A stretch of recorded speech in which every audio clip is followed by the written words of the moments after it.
Introduction. One day, someone lied to your face, and you believed every single word. They smiled. They looked you straight in the eyes.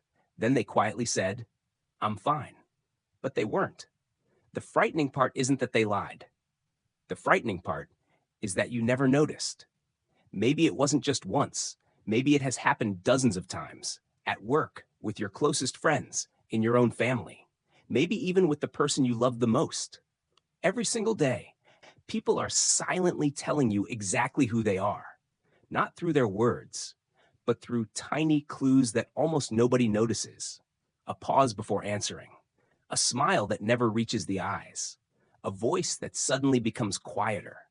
A hand that instinctively covers the mouth. A story they keep repeating, as if they're trying to convince themselves more than they're trying to convince you. Most people miss these signals. They trust confidence that hides insecurity. They mistake kindness for honesty. They confuse silence with peace. Then one day, they're betrayed, manipulated, disappointed, and they ask the same painful question. Why didn't I see it sooner? The truth is that the signs were almost always there. Human behavior isn't random.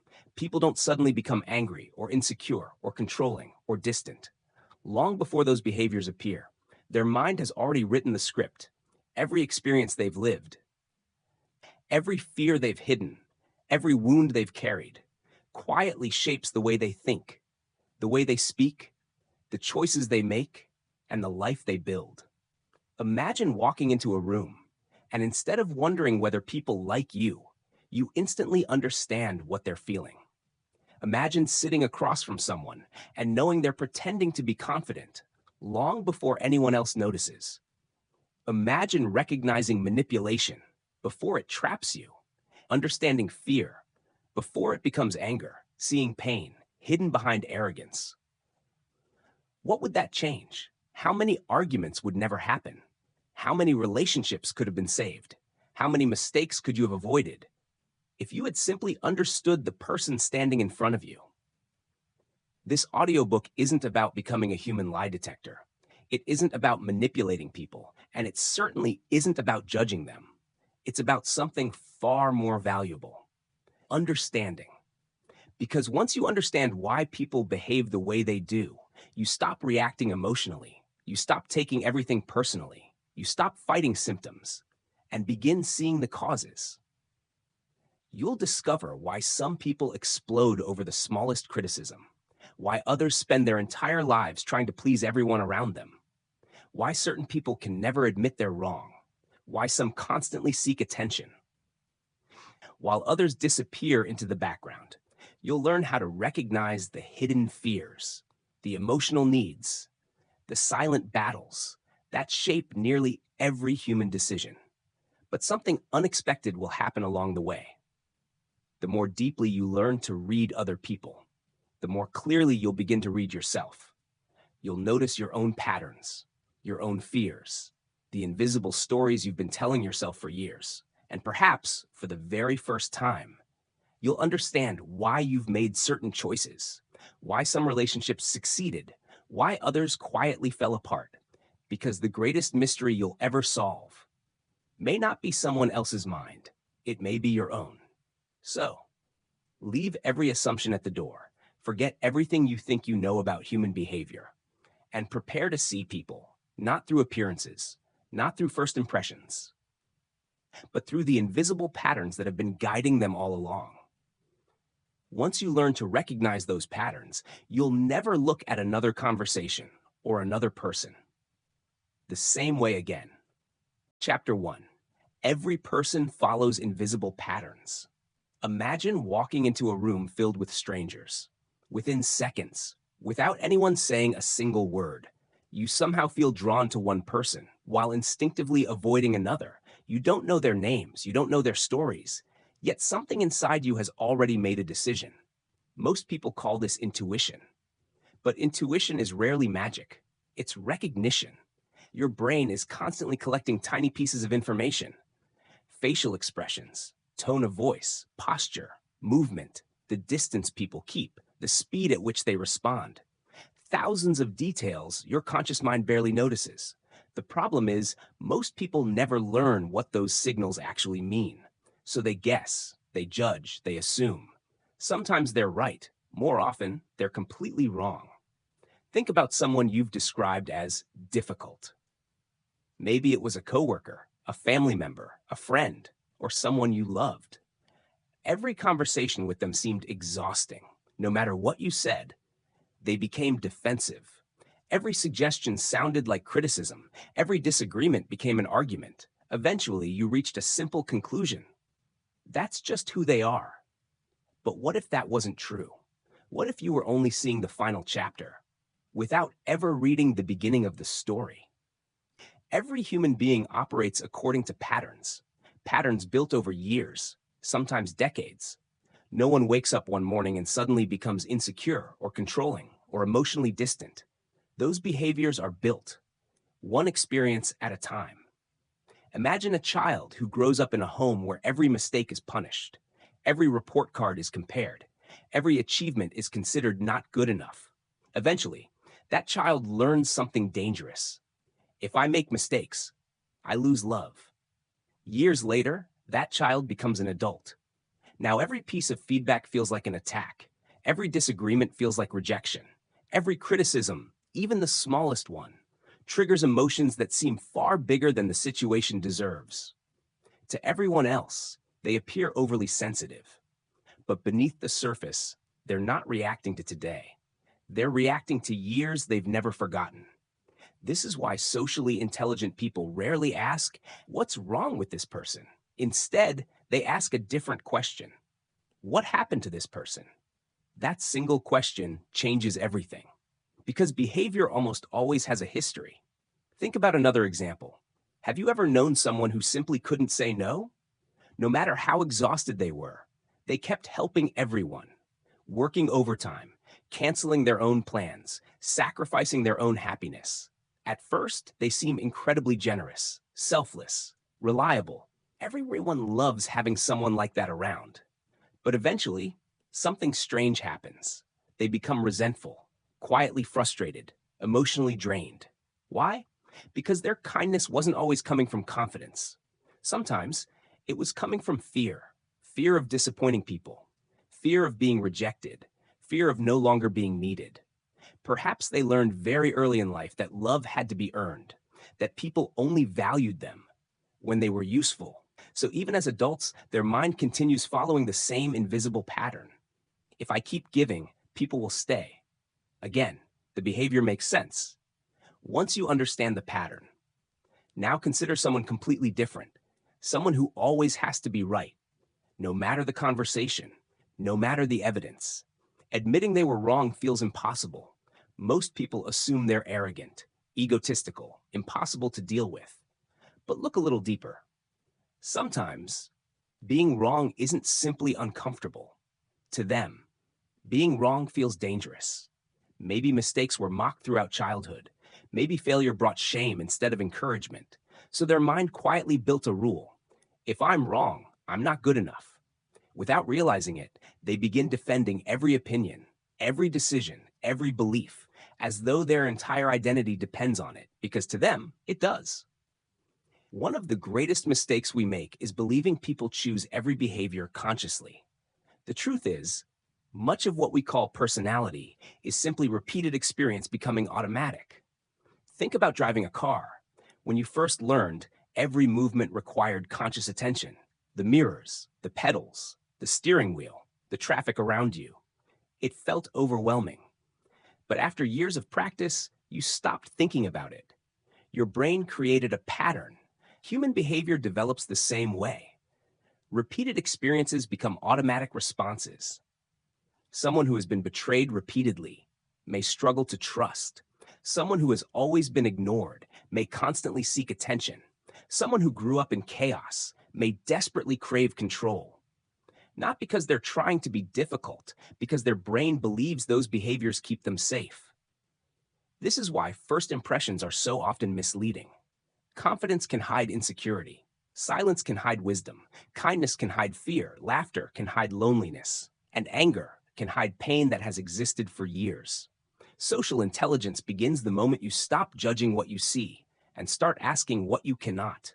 Every person carries an invisible blueprint, a map created by victories, failures, childhood experiences, heartbreak, success, loss. Every conversation you have, every relationship you build, every misunderstanding you experience is shaped by that invisible blueprint.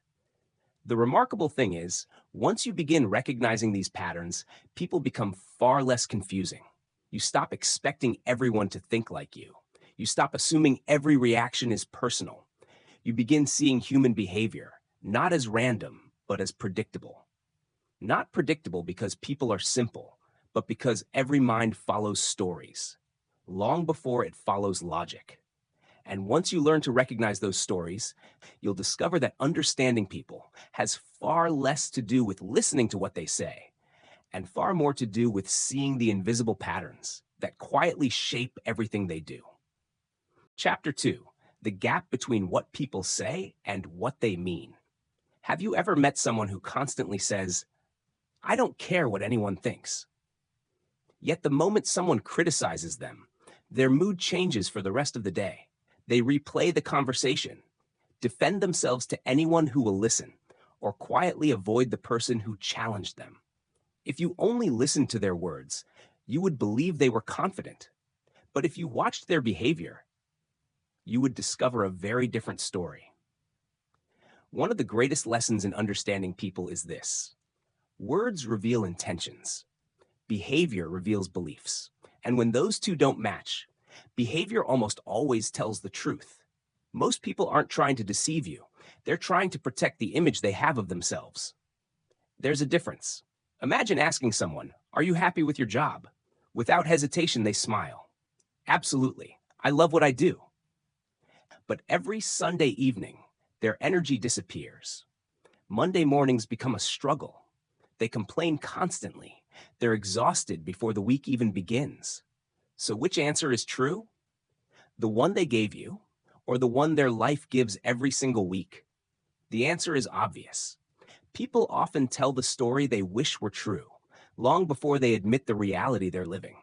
Sometimes they don't even realize they're doing it. Our minds are incredibly skilled at protecting us from uncomfortable truths. Admitting you're unhappy means accepting something needs to change. Admitting you're afraid feels vulnerable.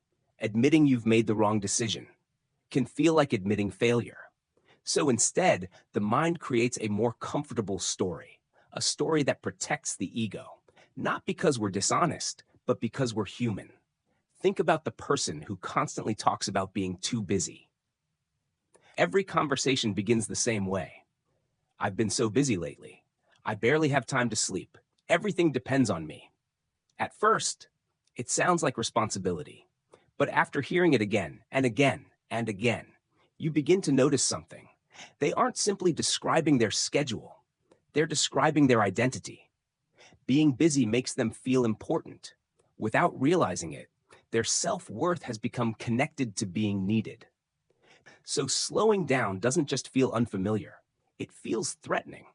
Because if they aren't constantly busy, who are they? Now think about someone else. Someone who always says, "Money doesn't matter to me." Yet almost every decision they make, every conversation they start, every goal they pursue comes back to money. Again, listen less to the sentence. Watch the pattern. Patterns don't lie.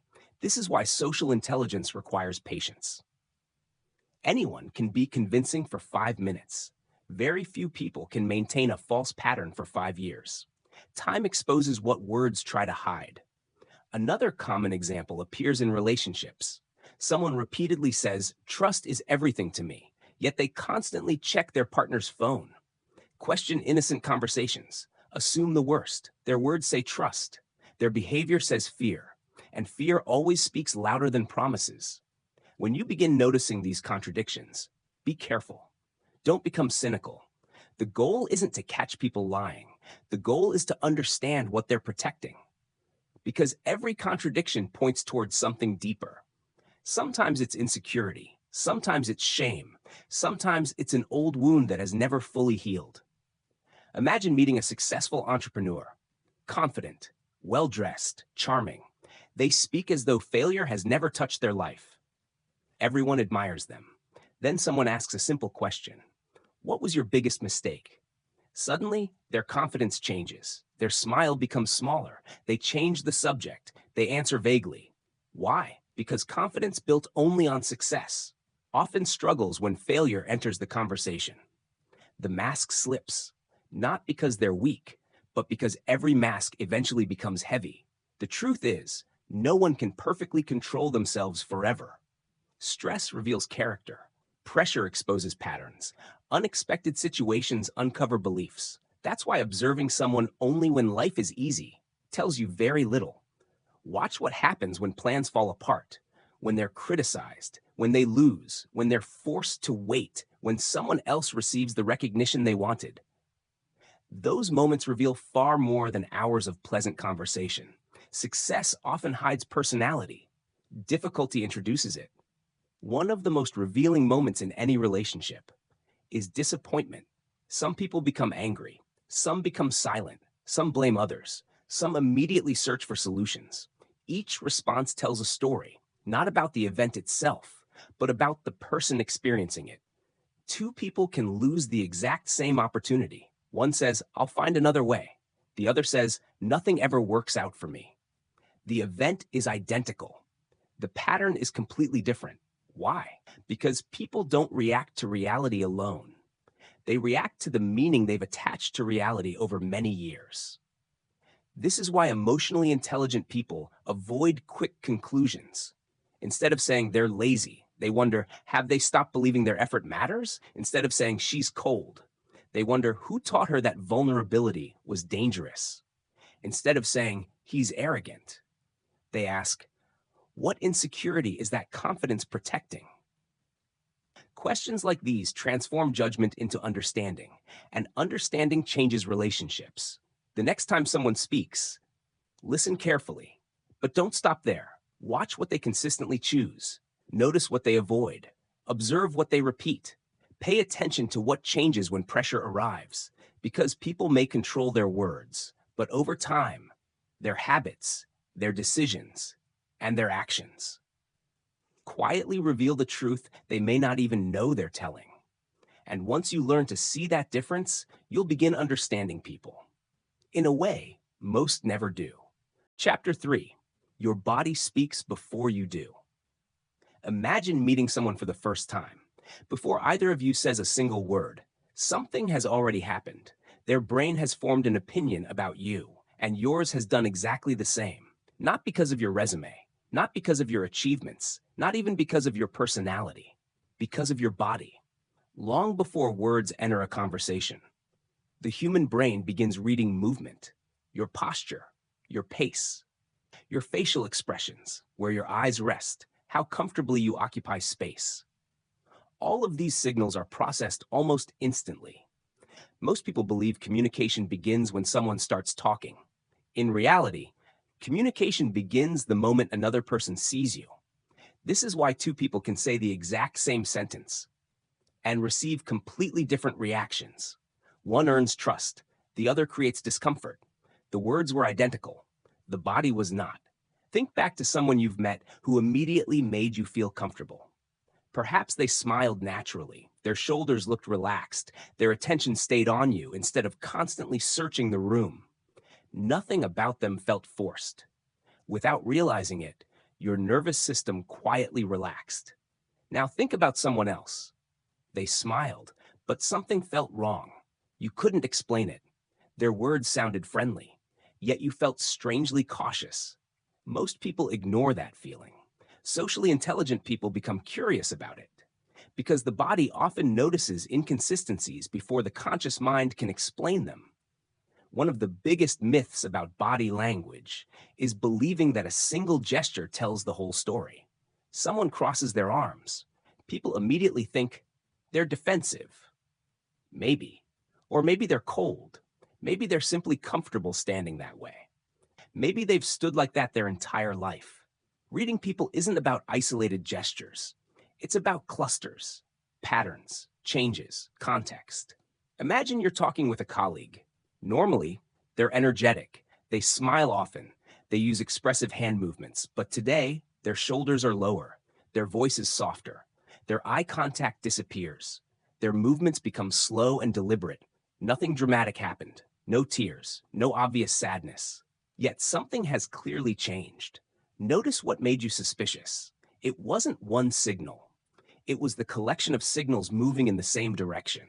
That's how accurate observation works. You never rely on one clue. You notice when several clues begin telling the same story. One of the most revealing parts of the human body is the face.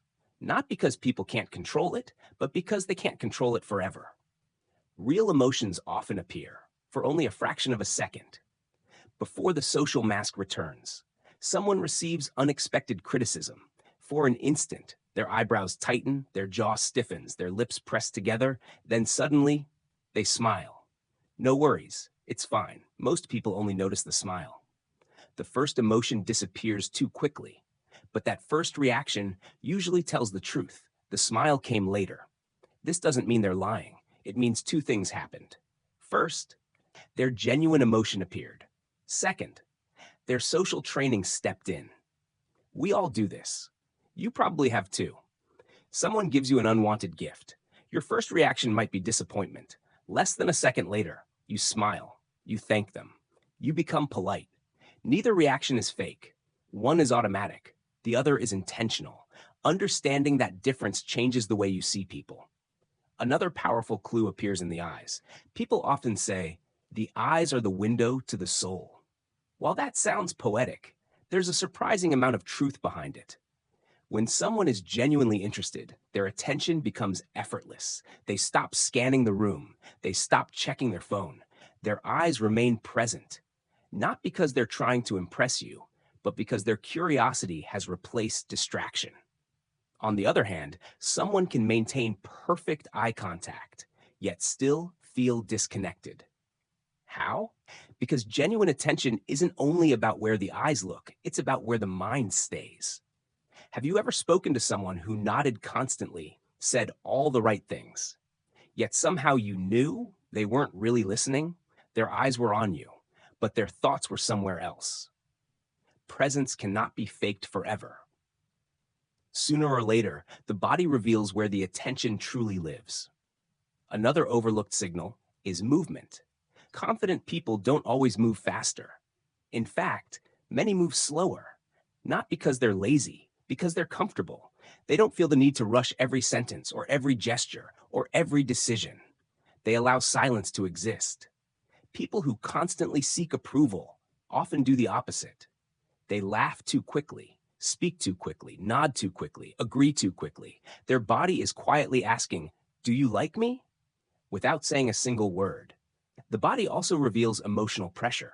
Imagine someone telling you they're perfectly calm, yet they keep adjusting their watch, touching their face, rubbing their neck, taking unusually deep breaths.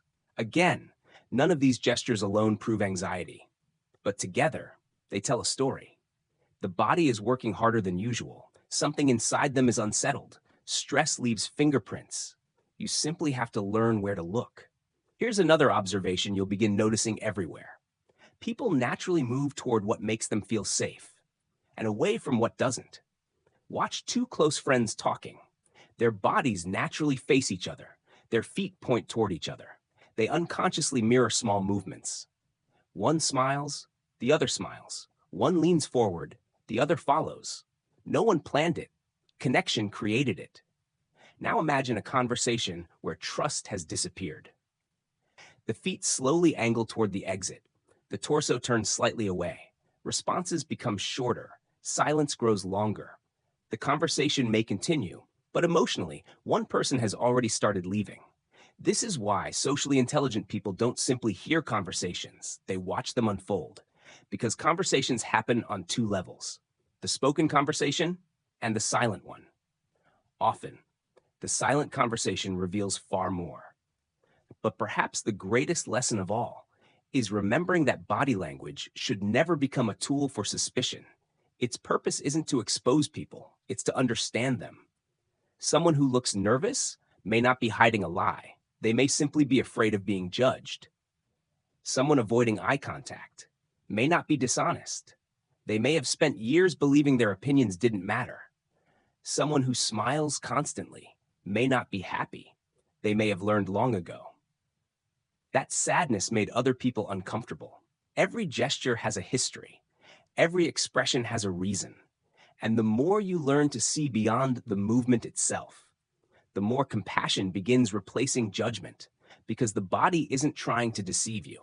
Most of the time, it's quietly revealing the emotional story that words never fully tell. Chapter 4: The Masks People Wear. Imagine attending a party where everyone is laughing.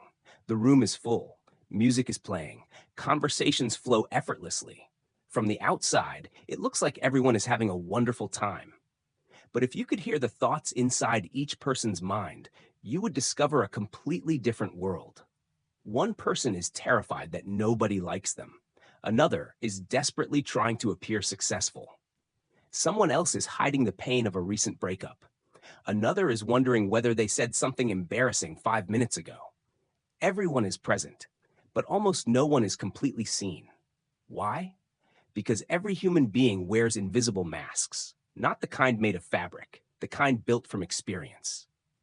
We often imagine that people reveal their true selves the moment we meet them. In reality, most people introduce you to the version of themselves they believe will be accepted, not because they're fake, because they're protecting something fragile. Think back to your first day at a new school, a new job, or any unfamiliar environment. Were you completely yourself? Probably not. Maybe you smiled more than usual. Maybe you spoke less. Maybe you carefully chose every word before saying it. You weren't lying. You were adapting. Humans have always adapted, long before modern society existed. Belonging to a group often meant survival. Being rejected could be dangerous. Our brains still carry echoes of that ancient reality. Without realizing it, we constantly ask ourselves invisible questions. Will they accept me? Do I fit in? What part of myself should I hide? Those questions shape behavior more than most people realize. This is why the confident executive may become quiet at a family dinner, why the funny friend suddenly becomes serious around strangers, why the fearless athlete feels anxious before speaking in front of a crowd. People don't have one personality. They have many versions of themselves, each one designed for a different environment. That isn't hypocrisy. It's human nature. The mistake is believing the mask is the person. Imagine meeting someone who always seems cheerful. Every day they smile. They encourage everyone around them. They never complain. People describe them as endlessly positive. But months later, you discover they've been struggling with anxiety for years. Everyone is shocked. I never would have guessed. Of course they didn't. They were only seeing the mask. Many people become experts at hiding the emotions they fear others won't accept. The child who was told, "Stop crying," may grow into an adult who laughs instead of expressing pain. The teenager who is mocked for being sensitive may become someone who never admits they're hurt. The employee whose mistakes were publicly criticized may spend years pretending to know everything. Over time, the mask becomes so familiar that even the person wearing it begins believing it's who they really are. That's one of the most fascinating things about human psychology. We don't just wear masks for other people. Sometimes we wear them for ourselves. Have you ever told yourself, "I'm just not an emotional person," or "I don't need anyone," or "nothing bothers me anymore"? Perhaps those statements were true, or perhaps they were armor. Armor repeated so often, it eventually sounded like truth. Socially intelligent people understand something important. Confidence and comfort are not the same thing. Someone may look confident because they've practiced appearing confident. That doesn't mean they feel safe inside. Likewise, someone who appears quiet isn't necessarily insecure. They may simply have no desire to compete for attention. The world often rewards appearances, but understanding people requires looking beneath appearances. Here's a simple example. Imagine two people giving a presentation. The first speaks loudly, moves confidently across the stage, makes jokes, maintains strong eye contact. Everyone assumes they're fearless. The second speaks more softly, pauses before answering questions, keeps their movements controlled. Many assume they're nervous. Now imagine speaking to both after the presentation. The first admits they barely slept the night before because they were terrified of failing. The second says, I was completely relaxed. I just like speaking calmly. Suddenly, everything changes. The appearance didn't reveal the emotional reality. This happens every day. People mistake volume for confidence, silence for weakness, kindness for innocence, seriousness for arrogance. Yet the truth is often far more complicated. That's why first impressions deserve curiosity, not conclusions. Another mask many people wear is the mask of control. Some individuals plan everything, every minute, every conversation, every possible outcome. If plans change unexpectedly, they become frustrated. Others may call them controlling. But underneath, there may simply be fear. Fear that uncertainty will lead to disappointment. Fear born from a life where chaos brought pain. Control becomes their way of feeling safe, not their way of controlling others. Understanding this doesn't excuse unhealthy behavior, but it explains it. And explanation creates wisdom. One of the most revealing moments comes when a person's mask begins to crack, not in dramatic situations, but in ordinary ones. They're tired, they've had a difficult day, something unexpected happens. For a brief moment, the carefully managed image disappears. Their real emotional habits appear, not because they chose to reveal them, but because maintaining a mask requires energy. When that energy runs low, authenticity quietly takes its place. This doesn't mean you should wait for people to fail or secretly hope their mask slips. Quite the opposite. The goal isn't to expose people. The goal is to create environments where masks become unnecessary. Because people reveal their true selves most easily when they feel psychologically safe, when they know they won't be mocked, rejected, or punished for being honest. The more safety people feel, the less performance they need. And perhaps the greatest insight of all, before trying to recognize the masks worn by others, ask yourself a more difficult question. What mask am I wearing? Which version of yourself appears at work, with strangers, with family, when you're alone? And which version feels the most real? Because understanding other people always begins in the same place, with the courage to understand yourself. Chapter 5. The hidden needs that drive every decision. Imagine two people walking into the same room. They hear the same conversation. They meet the same people.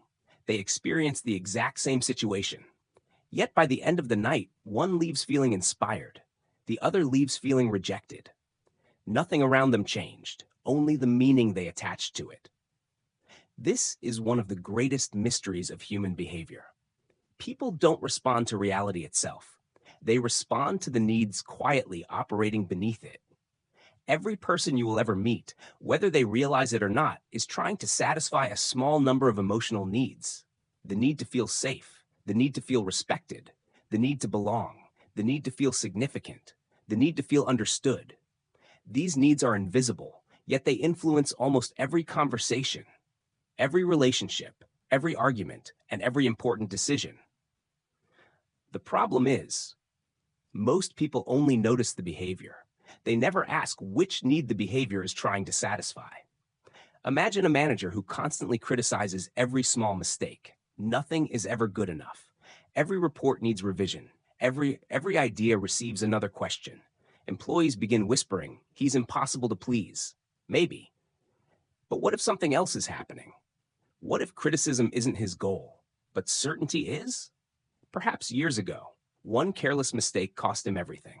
Since then, his mind has quietly learned a painful lesson. If I don't control every detail, something terrible will happen. His behavior isn't driven by perfection. It's driven by fear. And fear often disguises itself as high standards. Now consider someone completely different. A woman enters every conversation with incredible energy. She tells stories. She makes people laugh. She always seems to be the center of attention. Many assume she simply enjoys being noticed.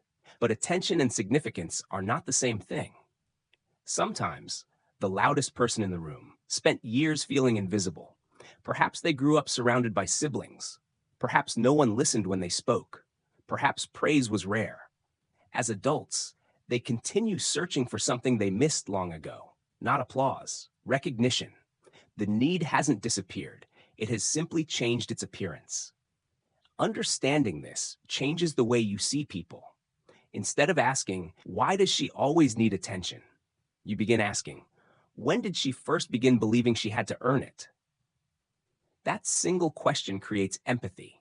Another hidden need appears almost everywhere: the need for certainty. Human beings like believing they know what will happen next. Predictability creates comfort. Uncertainty creates tension. That's why some people make detailed plans for everything. They check schedules repeatedly. They prepare for every possible problem. Others laugh at them. Relax, you're overthinking. But to that person, preparation feels like peace, because uncertainty once brought pain. Now think about someone who constantly seeks new experiences, new cities, new careers, new relationships, new challenges. While one person feels secure through stability, another feels alive through change. Neither is wrong. Their minds simply learn different ways of meeting the same emotional need. This explains why people argue over things that seem insignificant. One partner loves planning vacations months in advance. The other enjoys making spontaneous decisions. One believes responsibility means preparation. The other believes freedom means flexibility.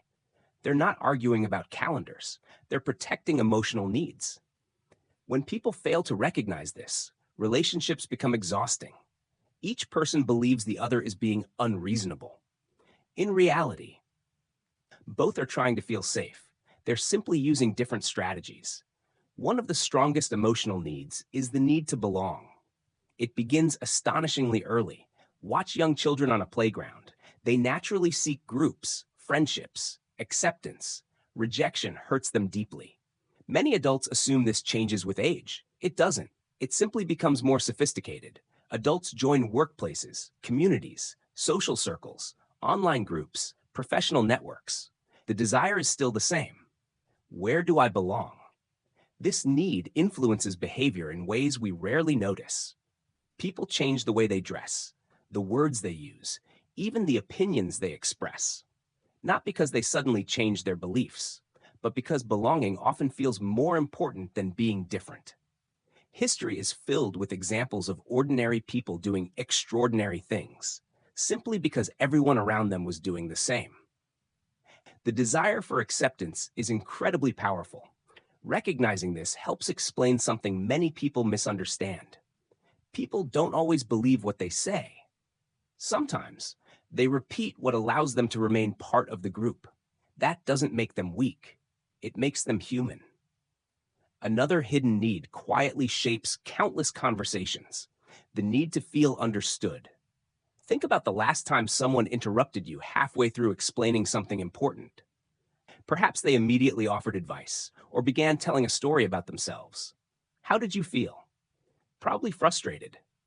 Not because their advice was bad, but because you didn't yet feel understood.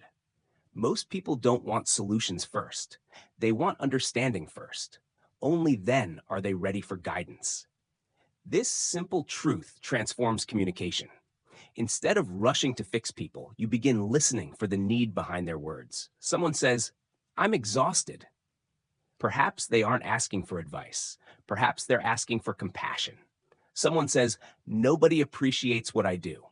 They may not be asking for compliments. They may simply want acknowledgement. Someone says, "I'm fine." Sometimes they're hoping someone cares enough to ask again. The words are only the surface. The need lives underneath. Socially intelligent people become skilled at hearing both.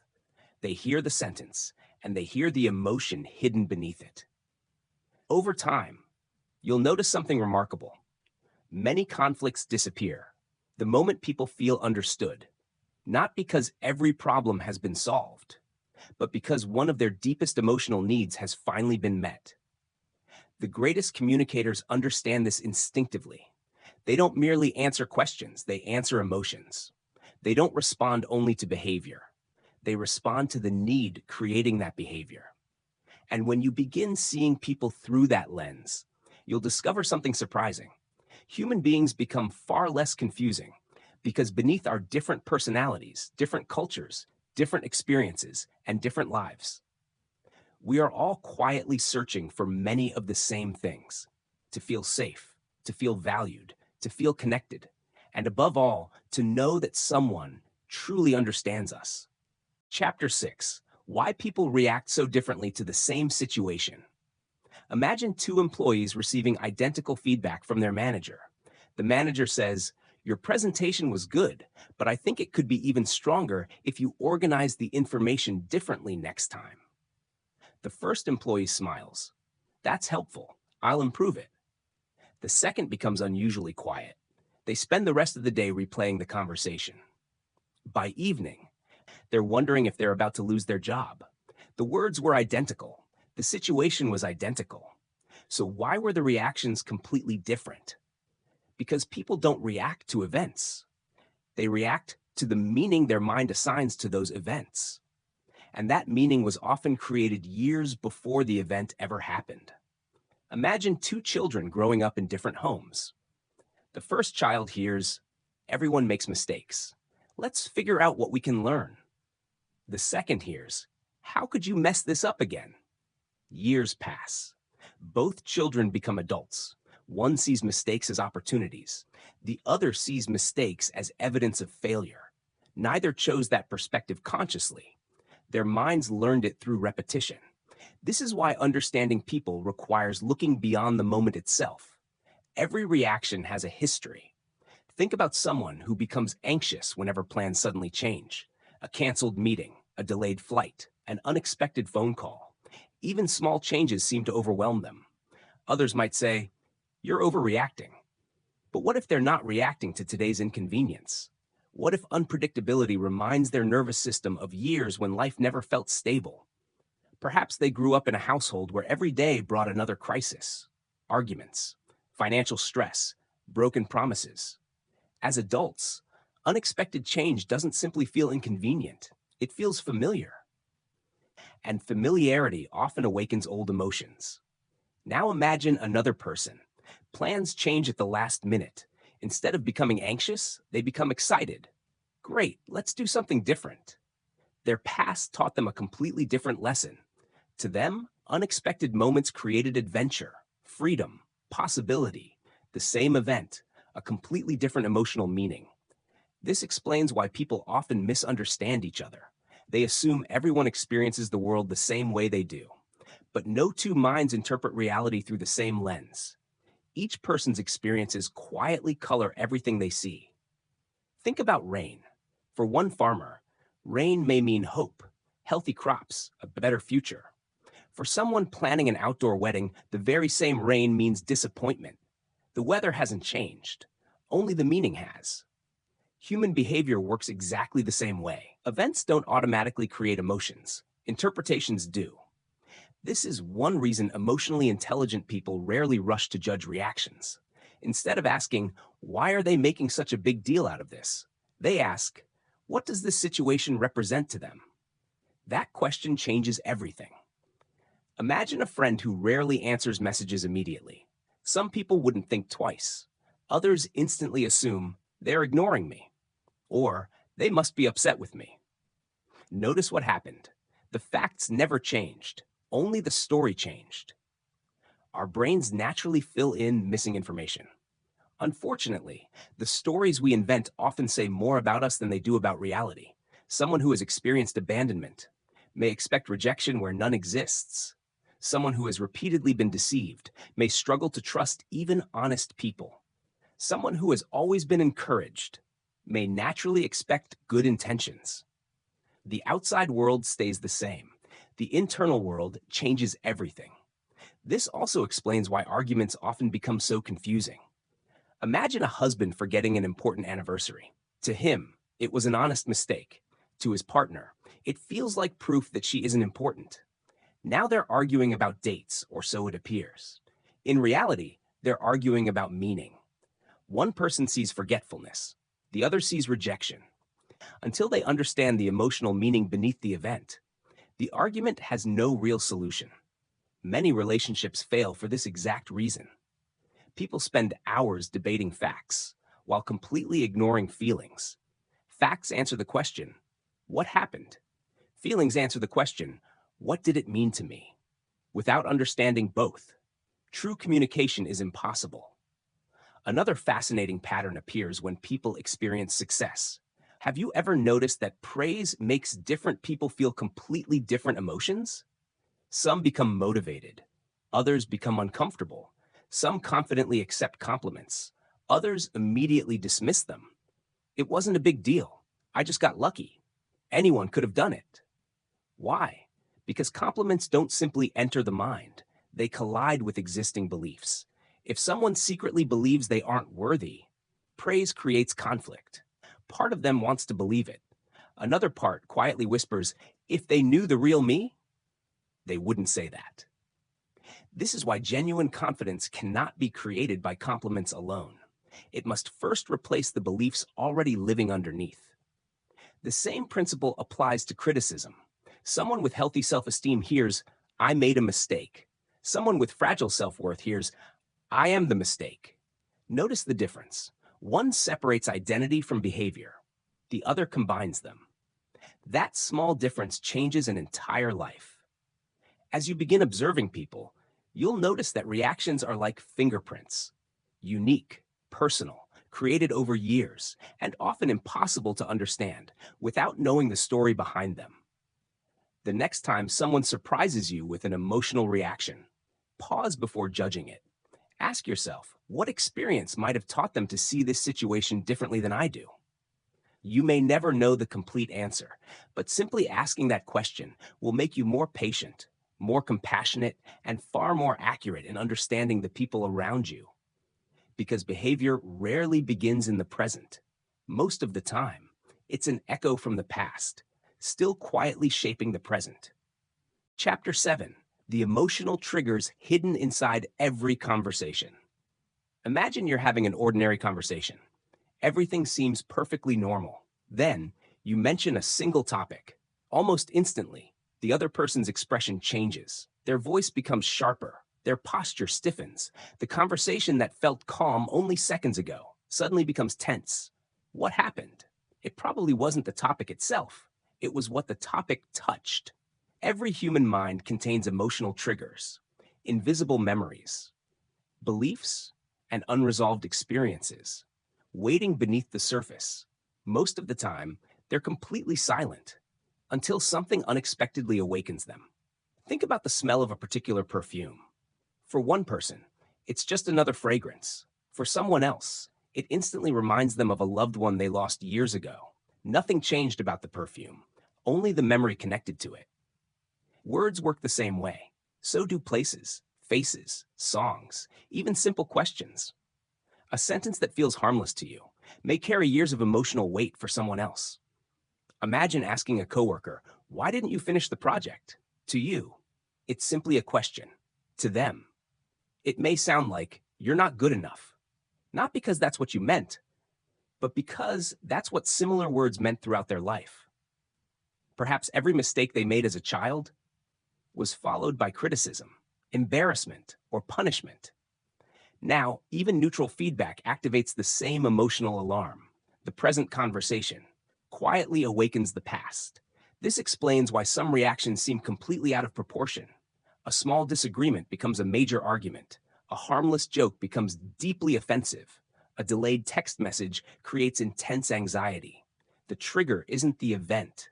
The event simply opened a door that was already there. Think about a smoke alarm.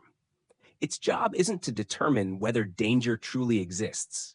Its job is to react quickly, sometimes too quickly. Someone burns a piece of toast.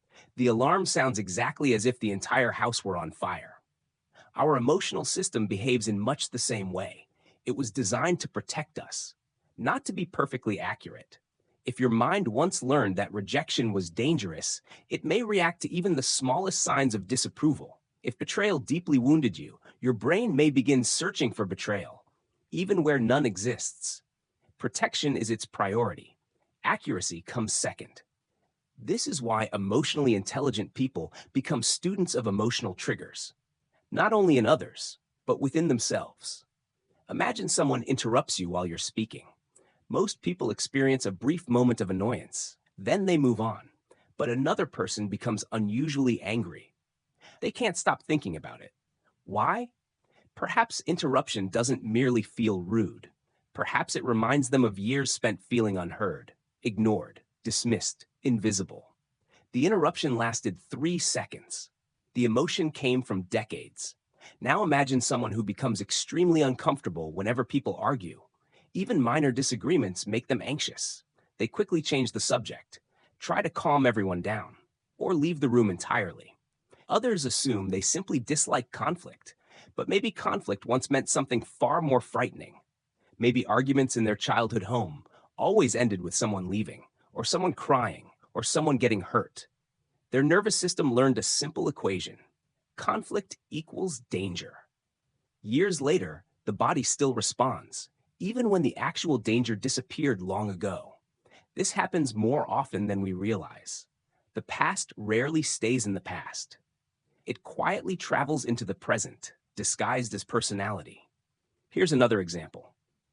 Imagine complimenting two different people. You say, "You did an amazing job." The first smiles warmly, "Thank you." The second immediately replies, "It wasn't really me. I just got lucky." Anyone could have done it. Many assume they're simply being humble. Sometimes they are. But sometimes accepting praise feels uncomfortable because it conflicts with the story they've believed about themselves for years.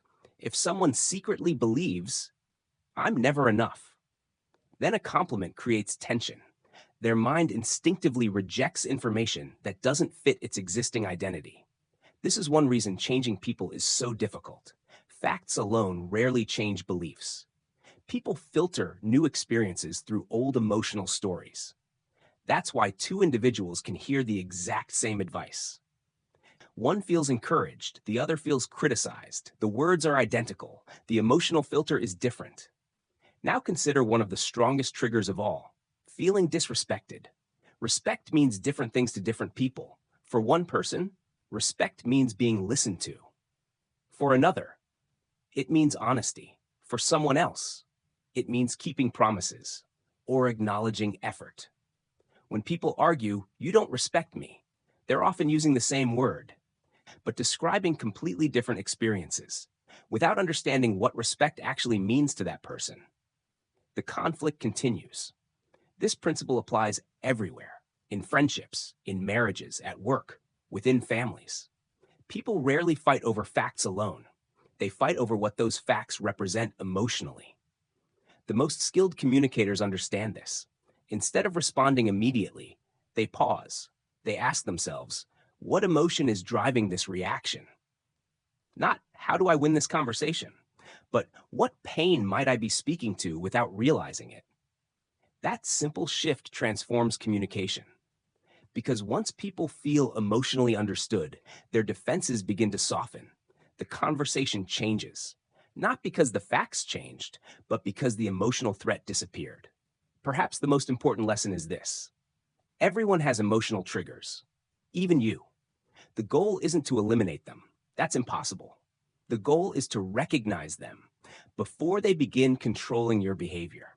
Because once you're aware of your own emotional patterns, you gain something incredibly valuable: the space between what happens and how you choose to respond. And inside that small space lives one of the greatest forms of human freedom: the freedom to respond with understanding instead of simply reacting from old wounds.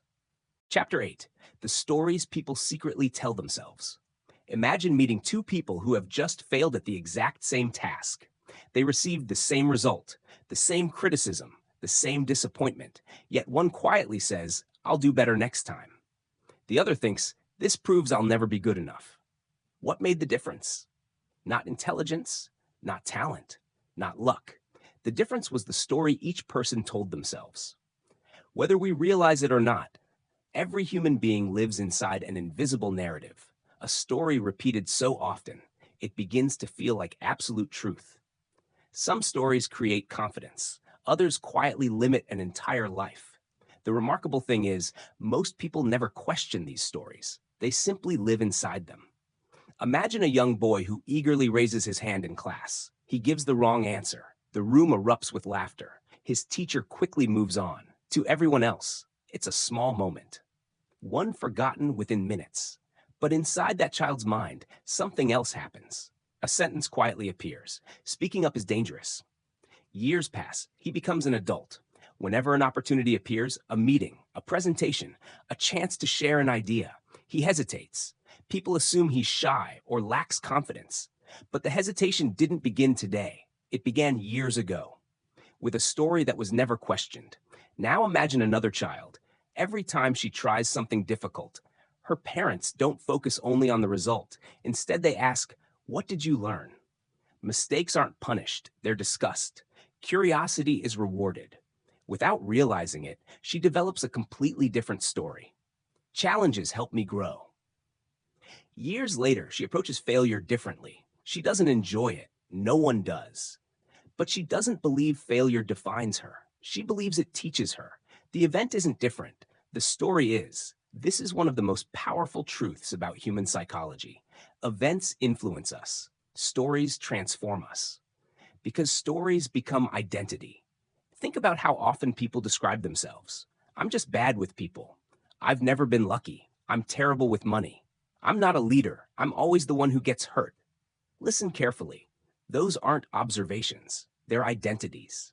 And once people attach an identity to themselves, their brain begins collecting evidence to support it. Imagine someone who believes, people always leave me. Every delayed message, every canceled plan, every misunderstanding feels like proof. They become hyper-aware of abandonment, yet they overlook countless moments of loyalty. Not because they're irrational, because the brain naturally protects the stories it already believes. Psychologists sometimes call this confirmation bias, but you don't need to remember the term. Simply remember the principle. The mind sees what it expects to see. If you believe the world is dangerous, you'll notice danger everywhere.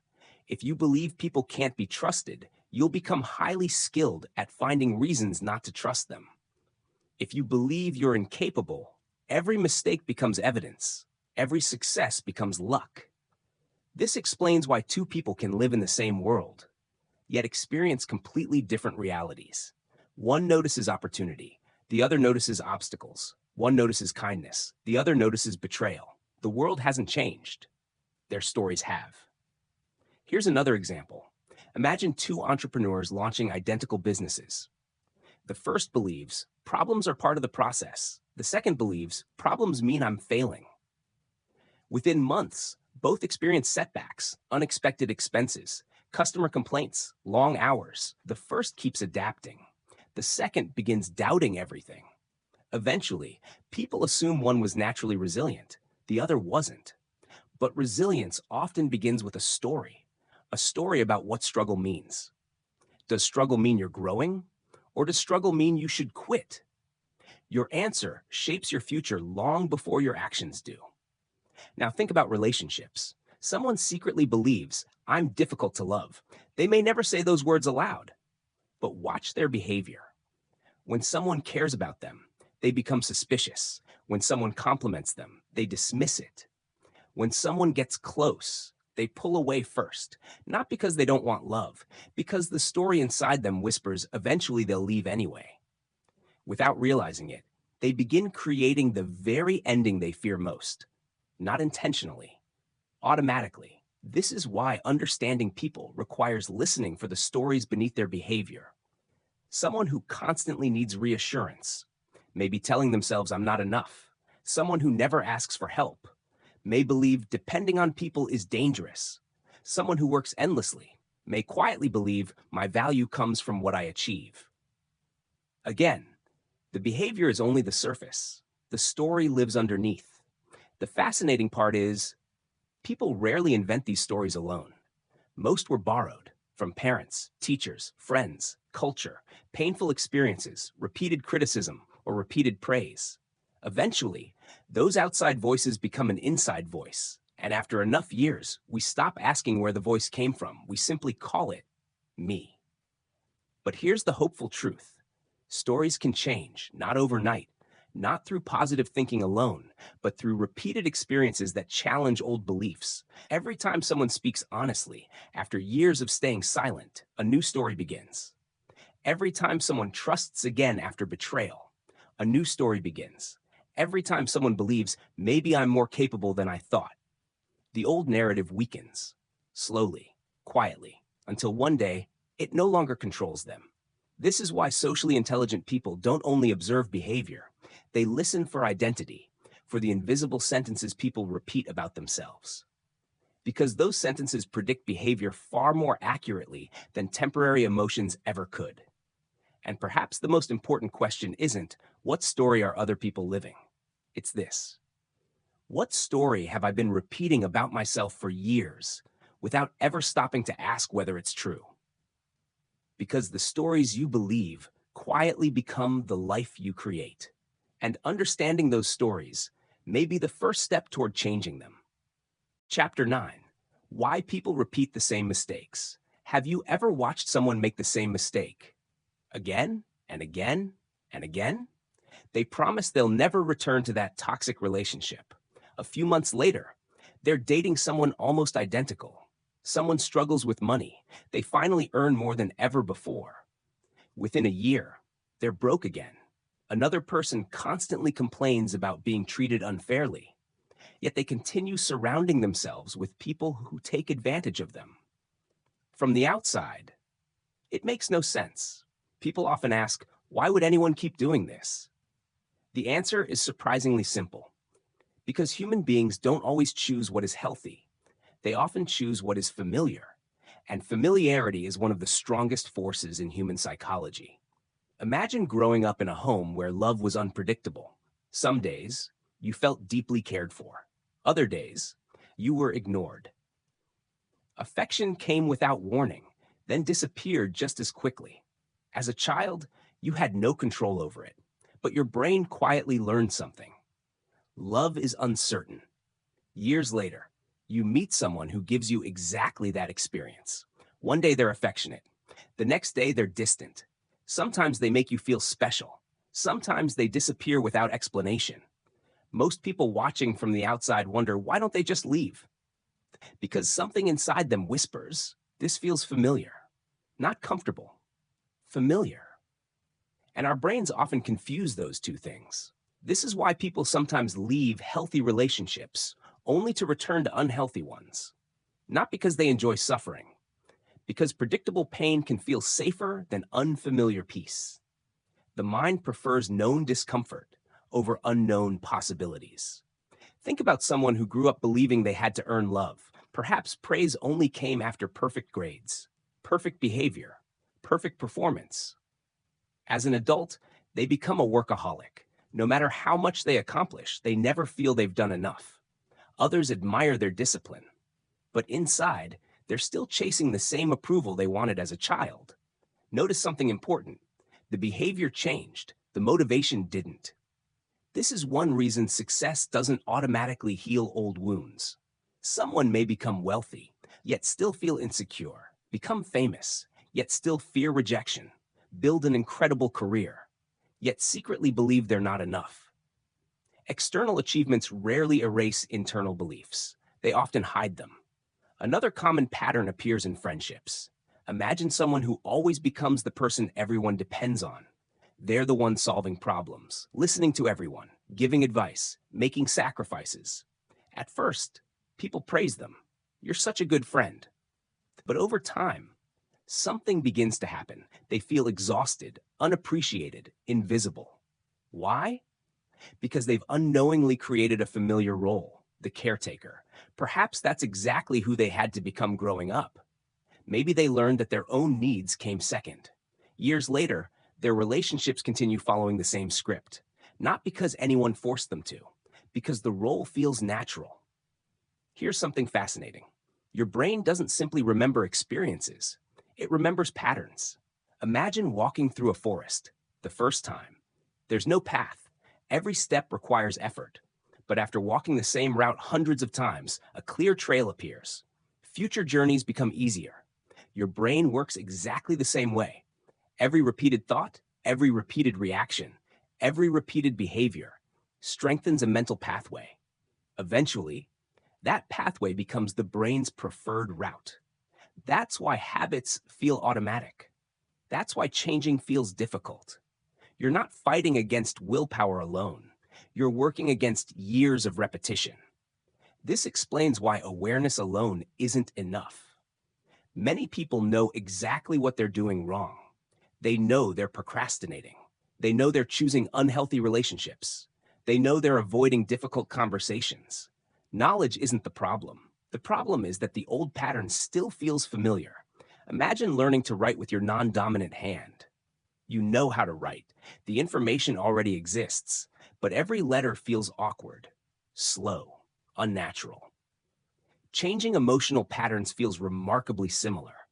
Healthy behaviors often feel uncomfortable, not because they're wrong, but because they're new. One of the biggest mistakes people make is assuming discomfort means they're moving in the wrong direction. Sometimes, discomfort is simply evidence that your brain is building a new path. Consider someone learning to set boundaries. For years, they've said yes to everyone. Suddenly, they politely say no. Instead of feeling empowered, they feel guilty, selfish, anxious. Many immediately give up. Maybe I'm just not that kind of person. But the guilt doesn't prove the boundary was wrong. It proves the boundary was unfamiliar. The old pattern is resisting change. The same thing happens with confidence. The first time someone speaks honestly instead of people-pleasing, it feels uncomfortable. The first time they express an unpopular opinion, their heart races. The first time they walk away from disrespect, they question themselves. Growth rarely feels natural in the beginning because growth requires leaving familiar patterns behind. Here's another observation you'll begin noticing everywhere. People often recreate emotional environments, even when the people inside those environments change. Someone leaves a controlling relationship. Later, they find another controlling partner. Someone escapes a toxic workplace. Soon, they've joined another one. Again, this isn't because they consciously want pain. It's because their mind recognizes familiar emotional territory. Until the underlying pattern changes, the scenery may change, but the story remains the same. This is why true change begins with awareness. Not awareness of other people, awareness of yourself. Ask yourself, what situations do I keep repeating? What kinds of people keep entering my life? What emotions seem strangely familiar, no matter where I go? Those questions are far more valuable than asking, why does this always happen to me? Because once you begin seeing your own patterns, you stop feeling like a victim of them. And you become something much more powerful, their observer. And the moment you can observe a pattern, instead of automatically living it, you've already taken the first step toward breaking it. Because the most powerful patterns in life are not the ones you can see in other people. They're the invisible ones, quietly shaping your own decisions every single day. Chapter 10, The Power of Seeing Yourself Through Other People. Think about the last person who truly frustrated you. Maybe they were arrogant. Maybe they complained constantly. Maybe they never listened. Or perhaps they always needed to be right. Now ask yourself a difficult question. Why did that particular behavior affect you so deeply, while someone else barely noticed it? The answer may have very little to do with them, and much more to do with you. One of the greatest misconceptions about understanding people is believing that the journey is only outward, that if you study enough psychology, enough body language, enough human behavior, you'll finally understand everyone around you. But something unexpected happens. The deeper you understand other people, the more clearly you begin seeing yourself. Imagine standing in front of a mirror. At first, you only notice the obvious, your face, your clothes, your posture. But the longer you look, the more details appear. Small expressions, tiny imperfections, things you never noticed before. Understanding human behavior works the same way. Other people become mirrors, not because they're identical to you, but because every emotional reaction reveals something about the person experiencing it. Imagine two coworkers. Both receive praise for the same project. One feels genuinely happy for the other. The second immediately feels jealous, embarrassed, even threatened. The promotion belongs to someone else. So why does it create pain? Perhaps the success isn't the problem. Perhaps it quietly awakens a deeper fear. What if I'm falling behind? What if I'm not enough? What if I'll never reach that level? The emotion isn't about the coworker. It's about the story living inside the observer. This happens constantly. Someone's confidence irritates you. Someone else's confidence inspires you. Why? Because emotions don't simply reflect the world. They reflect the relationship between the world and your beliefs. Think about criticism. Two people hear exactly the same feedback. One thanks the person and improves. The other spends the next 3 days replaying every word. Again, the difference isn't the criticism, it's the identity receiving it. If your sense of worth depends on being perfect, any criticism feels like a threat. If your identity welcomes growth, criticism becomes information. The event remains the same. The observer changes everything. Now consider admiration. Have you ever admired someone so deeply that you almost placed them on a pedestal? Perhaps you believe they possessed something extraordinary: confidence, wisdom, charisma, discipline. But here's something fascinating. We rarely admire qualities we cannot recognize. More often, we admire qualities we secretly long to develop within ourselves. The people who inspire you often reveal your unrealized potential. In that sense, admiration is a compass. It quietly points toward the person you're capable of becoming. The same principle applies to envy. Envy is uncomfortable. Most people try to deny it, but when approached honestly, it can become one of the greatest teachers you'll ever have. Imagine feeling jealous of someone who starts a successful business. Instead of asking, "Why do they have what I don't?" ask a different question. What desire inside me is this success revealing? Perhaps you don't actually want their business. Perhaps you want freedom, independence, creative expression, meaning. Envy often disguises desire, and desire points toward unfinished dreams. Another powerful mirror appears during conflict. Notice the arguments that affect you the most. Not every disagreement lingers in your mind. Some disappear within minutes. Others remain for years. Why? Because certain conflicts touch unresolved parts of your identity. Imagine someone calling you irresponsible. If responsibility is one of your strongest values, the comment may barely affect you. You know who you are. But if you've secretly questioned your own reliability for years, the same sentence can feel devastating. Words only hurt deeply when they find an existing wound. This is why emotionally mature people become curious about strong emotional reactions. Instead of immediately asking, "Why did they say that?" they also ask, "Why did those words affect me so much?" That second question changes everything. It transforms every difficult conversation into an opportunity for self-discovery. Another fascinating mirror appears in relationships. People often say, "My partner makes me insecure." Sometimes that's true, but sometimes the relationship simply exposes insecurities that were already present. Imagine holding a flashlight inside a dark room. The flashlight didn't create the dust, it simply revealed what was already there.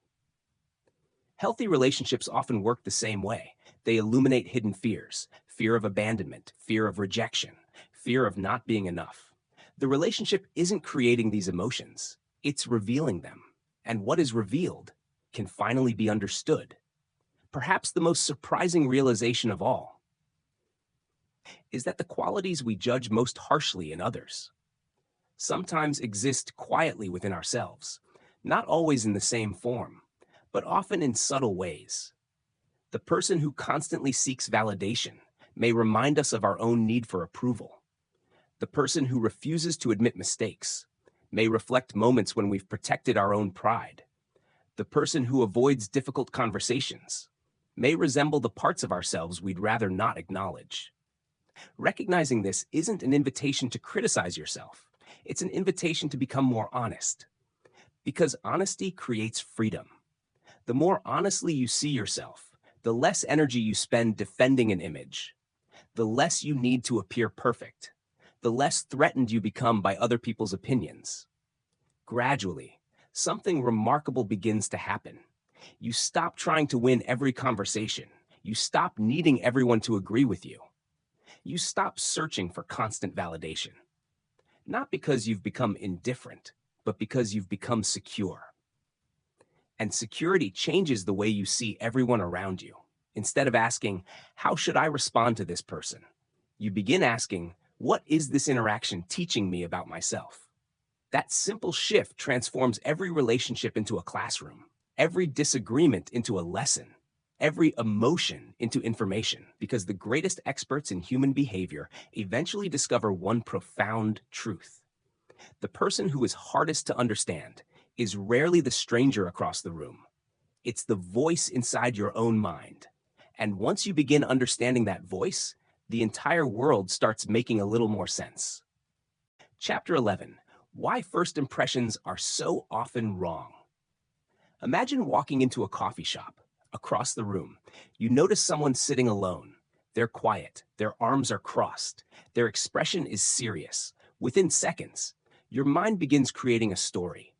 They don't look very friendly. They seem intimidating. They probably don't want to be bothered.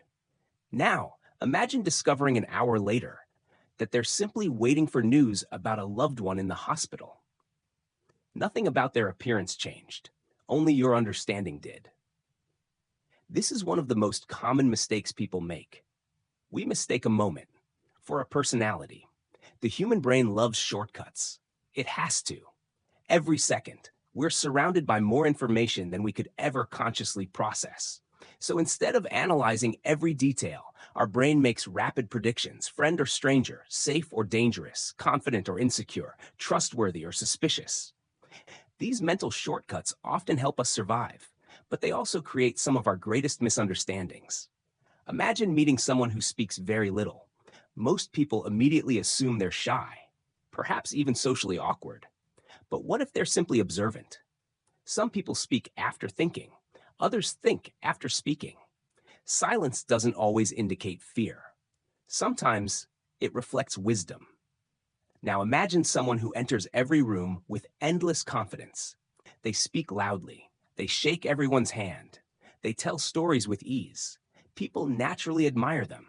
Yet later, you discover they've struggled with loneliness for years. Again, the first impression told only part of the story. Confidence is not the absence of insecurity. Sometimes it's the strategy people use to hide it. One of the greatest traps of first impressions is something psychologists call the halo effect. When we notice one positive quality, we unconsciously assume other positive qualities exist as well. Someone is physically attractive. We assume they're kind, intelligent, competent, trustworthy.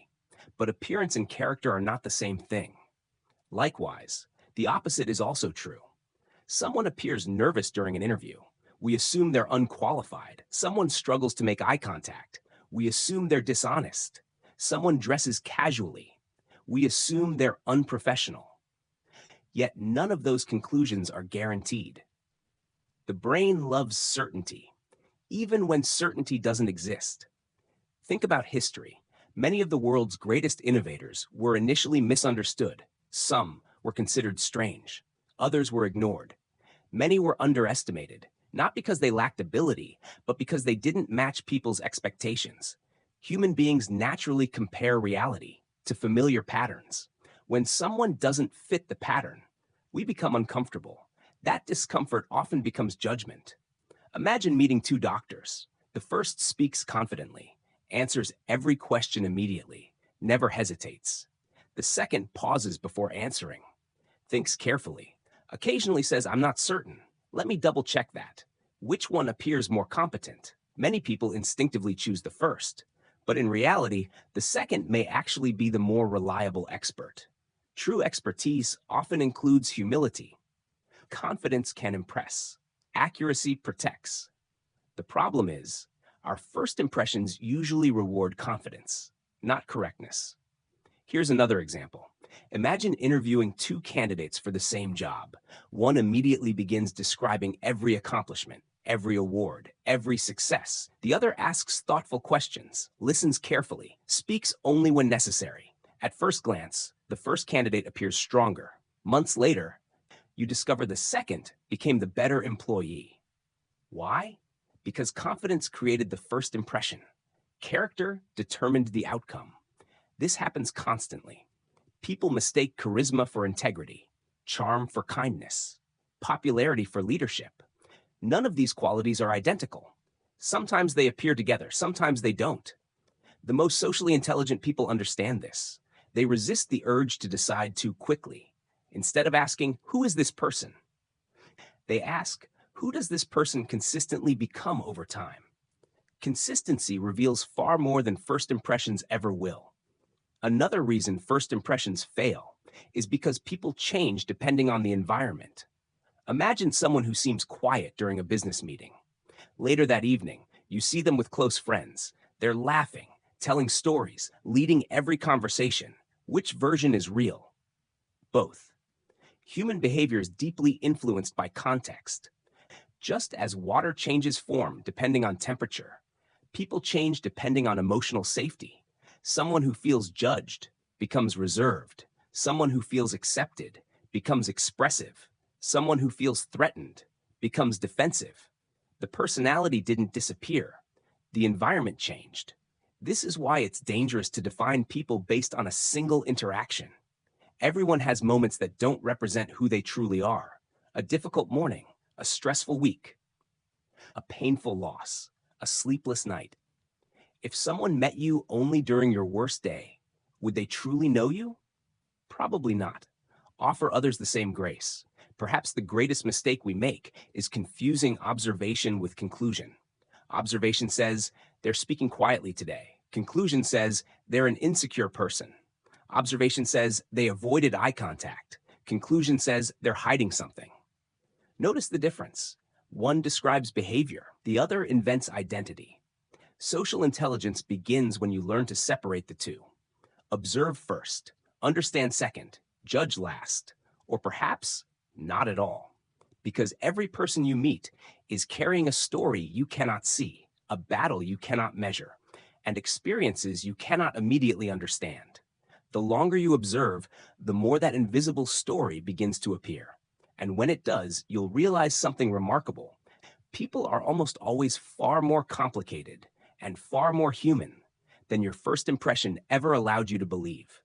Chapter 12, Why People Believe What They Want to Believe. Imagine showing two people the exact same piece of evidence. The facts are clear, the information is accurate, the conclusion seems obvious, yet one person immediately accepts it, the other rejects it without hesitation. How is that possible? If the evidence is the same, why isn't the conclusion? Because human beings rarely see the world exactly as it is. We see it through the beliefs we've spent years building. Imagine buying a new car. The next day, you suddenly notice that same model everywhere. It feels as though thousands of them appeared overnight, but they didn't. They were always there. Your attention simply changed. The human mind works the same way. Once it believes something, it begins searching for evidence that supports that belief and quietly ignores evidence that doesn't. This isn't because people are unintelligent. It's because certainty feels safer than uncertainty. Changing a deeply held belief is surprisingly difficult, not because the facts are weak, but because beliefs become part of identity. Imagine someone who has believed for 20 years. People can't be trusted. Then one day, they meet someone genuinely kind, someone honest, reliable, consistent. Will that single experience erase 20 years of belief? Probably not. Instead, their mind often searches for another explanation. They're pretending. They probably want something. Eventually, they'll show their true colors. Notice what happened. The new evidence wasn't rejected because it was false. It was rejected because it didn't fit the existing story. The mind naturally protects the identity it already knows. Think about politics, religion, money, success, parenting. Ask 10 people what creates a happy life. And you'll likely hear 10 different answers. Not because reality changed, but because every person is filtering reality through different experiences. Someone raised in poverty may believe financial security is everything. Someone raised in wealth may believe money doesn't solve real problems. Both perspectives contain truth. Neither contains the whole truth. Experience shapes belief. Belief shapes perception. Perception shapes behavior. And behavior shapes life. This cycle repeats itself again and again. Now imagine a manager who secretly believes employees only work hard when they're being watched. Without realizing it, they begin checking every task, monitoring every detail, questioning every decision. Employees slowly lose motivation. Eventually, performance drops. The manager proudly says, "See, I was right." But were they? Or did their belief quietly create the very outcome they expected? This happens far more often than people realize. Expectations influence behavior. Behavior influences outcomes. Outcomes reinforce expectations. The cycle continues. Teachers sometimes experience this. Parents experience it. Leaders experience it. Even friends experience it. If you expect someone to disappoint you, you may become distant, suspicious, cold. The other person senses that distance. They begin pulling away. Eventually, the relationship weakens. Again, the belief appears correct, but perhaps it helped create the result. This is one reason emotionally intelligent people become cautious about certainty. Instead of asking, "Am I right?"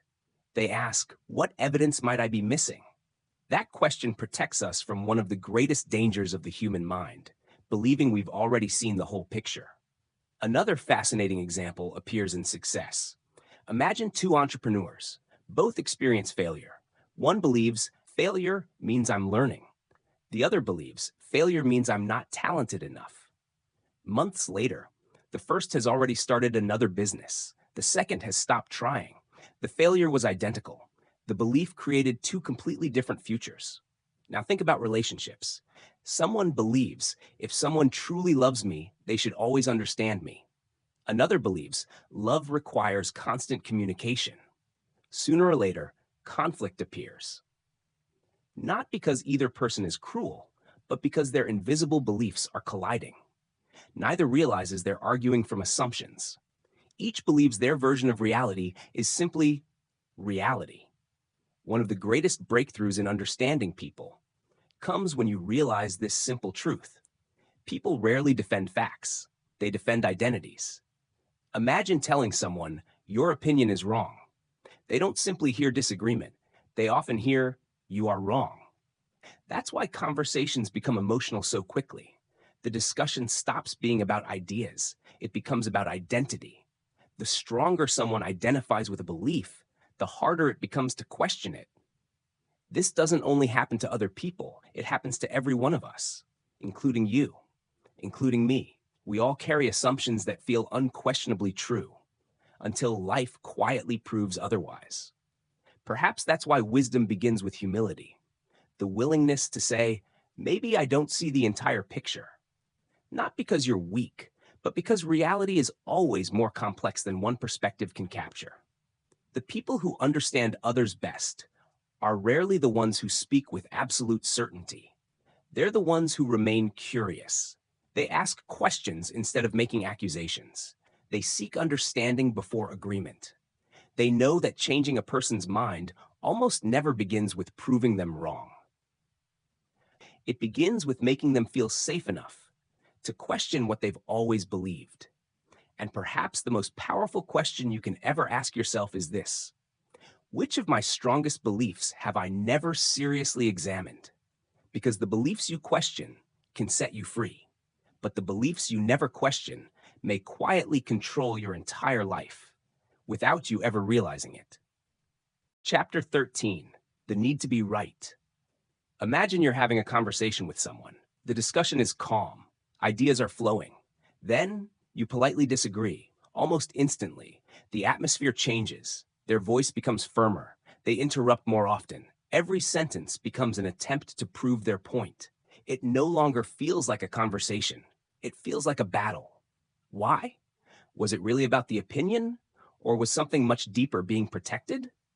One of the strongest psychological forces in human behavior is the desire to be right.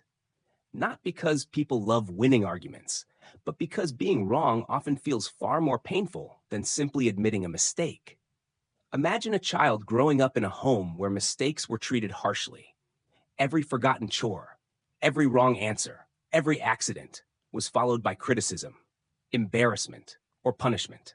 Over time, the child's brain quietly learns a dangerous lesson. Mistakes are not something you make. Mistakes are something you become. Years later, that child is now an adult. Someone questions their opinion.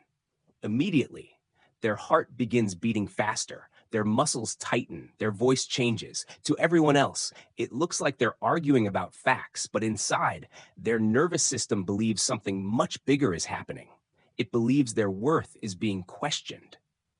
This explains why intelligent people sometimes defend ideas they secretly know are weak. Not because they're dishonest, because admitting they're wrong feels emotionally unsafe. Their identity has become connected to being correct. Once identity enters a conversation, logic quietly leaves. Think about the last argument you witnessed.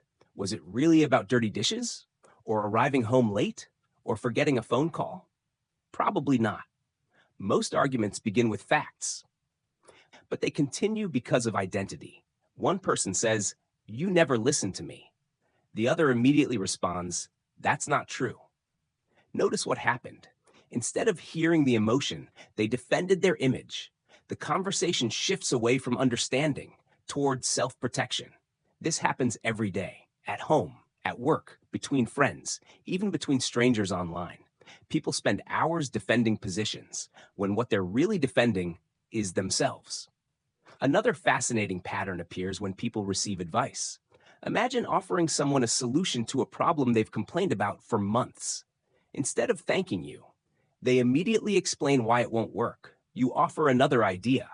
Again, they reject it. Eventually you wonder, do they even want help?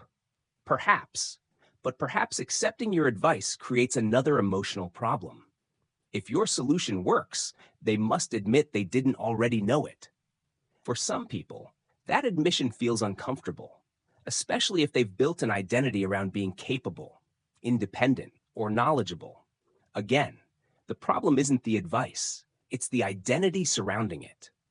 Now imagine a leader who never admits mistakes. Every failed project becomes someone else's fault. Every setback receives another excuse. Employees stop trusting them. Not because leaders must be perfect, but because people trust honesty more than perfection. Ironically, the more desperately someone tries to appear flawless, the less authentic they become. True confidence works differently. Confident people don't need to win every conversation. They don't panic when someone offers a better idea. They aren't afraid to say, "I hadn't thought about it that way." Or, "You're right." Those two words, "you're right," can feel almost impossible for an insecure mind. Yet they become remarkably easy for a secure one. Why? Because secure people separate identity from opinion. Changing an opinion doesn't threaten who they are. It simply means they've learned something new. That's intellectual humility, and it's one of the rarest qualities you'll ever encounter. Here's another interesting observation. People often become more emotionally attached to beliefs, the more publicly they've defended them. Imagine someone confidently making a prediction. Friends hear it. Family hears it.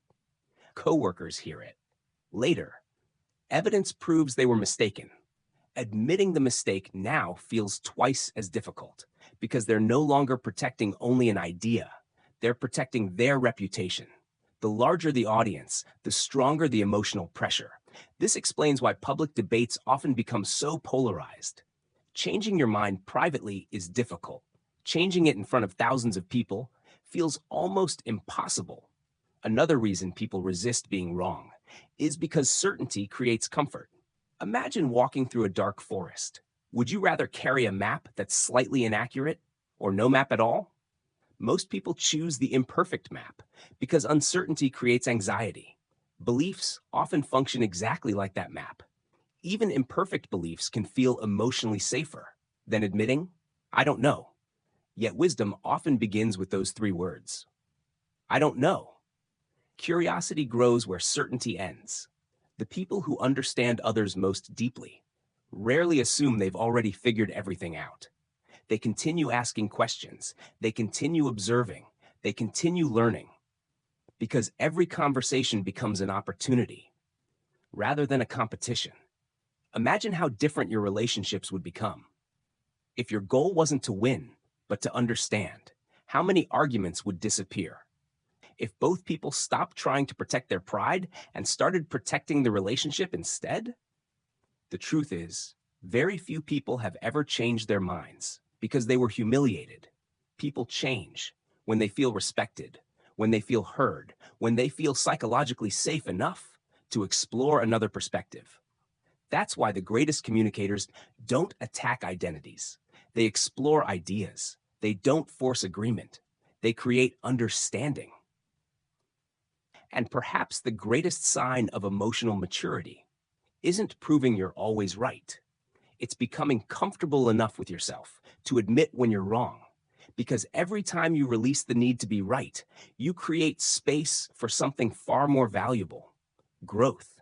And in the end, growth has never belonged to the people who always had the answers. It belongs to those who never stopped asking better questions. Chapter 14: The People Who Influence You Without You Realizing It. Imagine meeting someone for the very first time. Within minutes, you notice yourself speaking a little differently. You laugh at jokes you normally wouldn't. You agree with opinions you haven't fully considered. By the end of the conversation, you feel as though something shifted, but you can't explain what. Did they persuade you? Or did something much quieter happen? The truth is, every conversation changes you. Some changes are obvious, most are invisible. Human beings are remarkably influenced by the people around them, not because we're weak, but because our brains were designed to learn from others. Long before books, schools, or the internet, our ancestors survived by observing the people around them. They copied successful behaviors, avoided dangerous ones, and gradually became more like the groups they belonged to. That instinct never disappeared. It simply became more sophisticated. Imagine joining a new company. During your first week, you notice everyone arrives 10 minutes early. No one tells you to do the same. Yet within days, you're arriving early too. Now imagine another workplace. People regularly interrupt meetings. Deadlines are treated casually. Complaining becomes part of the culture. Again, without anyone giving instructions, the behavior slowly becomes normal. People often believe they make decisions independently. In reality, many of our habits are quietly borrowed. Think about language. Spend enough time with someone, and eventually, you begin using the same expressions they use, the same phrases, the same jokes. Sometimes, even the same tone of voice. You didn't decide to imitate them. Your brain simply adapted. This process happens constantly, with emotions, with attitudes, with beliefs, with confidence, even with fear. Have you ever noticed how anxiety spreads through a room? One person begins worrying, soon another joins in. Within minutes, everyone feels tense. Nothing in the environment changed. Only the emotional atmosphere did. Emotions are surprisingly contagious. So is optimism. So is courage. So is calm. Imagine boarding an airplane during heavy turbulence. The aircraft suddenly shakes. Several passengers immediately become nervous. Then they notice one flight attendant calmly continuing their work, speaking gently, walking normally, smiling naturally, without saying much. That calmness begins spreading. Why? Because our brains constantly ask an unconscious question. How are the people around me responding? Their behavior becomes information. If everyone panics, our nervous system prepares for danger. If trusted people remain calm, our own body begins relaxing. This is one reason leadership has so little to do with titles. The calmest person in the room often influences everyone else, without realizing it. Now think about friendships. Imagine spending 5 years with people who constantly complain. Every opportunity becomes a problem. Every challenge becomes impossible. Every success belongs to someone else. At first, you may disagree. Months later, you begin speaking the same way. Not because anyone forced you, because repeated exposure slowly reshapes perspective. Now imagine the opposite. You surround yourself with people who ask different questions. Instead of saying, "Why is this happening to me?" they ask, "What can I learn from this?" Instead of blaming, they become curious. Instead of complaining, they look for solutions. Over time, without even trying, your own thinking begins changing. This explains why environment matters far more than most people realize. Your environment doesn't only influence your opportunities, it influences your identity. Another fascinating form of influence appears through expectations. Imagine a teacher who genuinely believes a student has extraordinary potential. Without realizing it, the teacher offers more encouragement, more patience, more opportunities. The student gradually improves. Years later, everyone assumes the student was naturally gifted. Perhaps, or perhaps, someone believed in them before they believed in themselves. Expectations shape behavior. Behavior shapes results. Results reinforce expectations. The cycle continues. The opposite is equally true. When people constantly expect failure, they often behave in ways that quietly create it. This isn't magic, it's psychology. Imagine someone repeatedly hearing, "You're irresponsible, you'll never succeed, you're just not leadership material."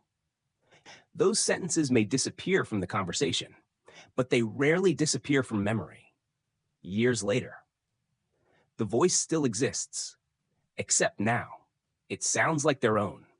This is why the people around you matter so much, not because they control your future, but because they help shape the stories you repeat to yourself every day. Here's another subtle influence few people notice. Stand next to someone who constantly interrupts others. Eventually, you may begin interrupting too. Spend enough time with someone who listens deeply, and you'll slowly become a better listener yourself. Human beings naturally synchronize. Our brains are constantly asking, how do people like us behave? Notice those words carefully. People like us. Identity and environment are deeply connected. If everyone around you believes growth is possible, growth begins feeling normal.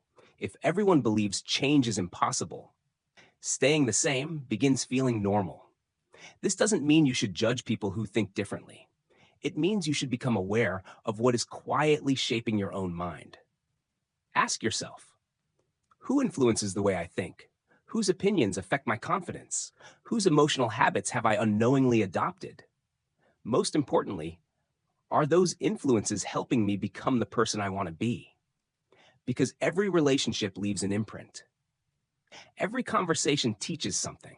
Every environment shapes behavior, whether you notice it or not. The remarkable thing is, once you become aware of these invisible influences, you begin making a different choice. Instead of unconsciously absorbing every attitude around you, you become intentional about the voices you allow to shape your life. And that may be one of the most important forms of social intelligence of all. Not simply understanding the people around you, but understanding how they are quietly changing you every single day. Chapter 15, Why Understanding Comes Before Influence. Imagine trying to push open a door, only to discover it pulls instead. The harder you push, the more impossible it becomes. Conversations often work exactly the same way. Many people spend their lives trying to change others. They argue harder, explain longer, defend their opinions more passionately, yet nothing changes. Not because their ideas are wrong, but because they're pushing when they should be understanding. One of the greatest myths about influence is believing that influence begins with speaking. In reality, influence begins with listening. Think about the people you've trusted most in your life. Perhaps it was a teacher, a friend, a parent, or someone you met only briefly, but never forgot. What made them different? Was it their intelligence, their confidence, their ability to speak? Maybe. But chances are, before they ever offered advice, they made you feel understood. That's something surprisingly rare. Most conversations don't involve listening. They involve waiting. One person speaks, the other quietly prepares their response. They're not listening to understand. They're listening for their turn. Imagine telling someone about the most difficult year of your life. Before you've even finished, they interrupt. That reminds me of what happened to me. Suddenly, the conversation becomes theirs. You leave feeling strangely empty. Not because they were trying to be selfish, because they never truly entered your experience. Now imagine someone else. You finish speaking. They don't rush to solve your problem. They don't compare your pain to their own. Instead, they pause, then quietly ask, "What was the hardest part of all that for you?" Notice how different that feels. Nothing has been solved, yet somehow you already feel lighter. Why? Because understanding is one of the deepest emotional needs every human being has. People often think they want advice. Many times, what they truly want is to feel seen. Think about children. When a child falls and starts crying, a parent can respond in two very different ways. The first says, "Stop crying, you're fine." The second kneels down and says, "That must have hurt." Both parents may love their child equally, but one acknowledges the emotion before trying to change it. That small difference builds trust. The same principle never disappears. Adults simply become better at hiding the need. Someone says, "I'm exhausted." Many people immediately reply, "You should sleep more." Practical advice, reasonable advice, but perhaps the person wasn't asking for a solution. Perhaps they were hoping someone would simply say, "You've been carrying a lot lately." Understanding first, solutions second. This is where influence quietly begins, because people naturally lower their defenses around those who make them feel understood. Imagine walking into a negotiation. One person immediately starts listing reasons they're right. The other begins by asking thoughtful questions. What concerns you most? What outcome are you hoping for? What would make this feel fair to you? Who has more influence? Usually, the second person, because people become far more open to your ideas after they feel you've respected theirs. Influence is rarely about overpowering someone. It's about reducing resistance. Another mistake people often make is assuming agreement creates understanding. It doesn't. You can completely disagree with someone while fully understanding why they believe what they believe. That's emotional maturity. Imagine speaking with someone whose political opinions are completely opposite yours. Many conversations end in frustration because each person is trying to defeat the other. Now imagine approaching the same conversation differently. Instead of asking, "How can I prove them wrong?" you ask, "What experiences led them to this conclusion?" Suddenly, the conversation changes. Not because either person abandoned their beliefs, because curiosity replaced combat. One of the greatest communicators in history shared a remarkable habit. Before trying to persuade anyone, they first tried to understand how the other person already saw the world, because every new idea must enter through an existing belief. If you ignore that belief, the new idea rarely survives. Think about teaching. A great teacher doesn't simply give answers. They begin where the student already is. Then, step by step, they build understanding. Relationships work exactly the same way. If you want someone to hear you, begin by hearing them. If you want someone to trust you, begin by trusting them with your attention.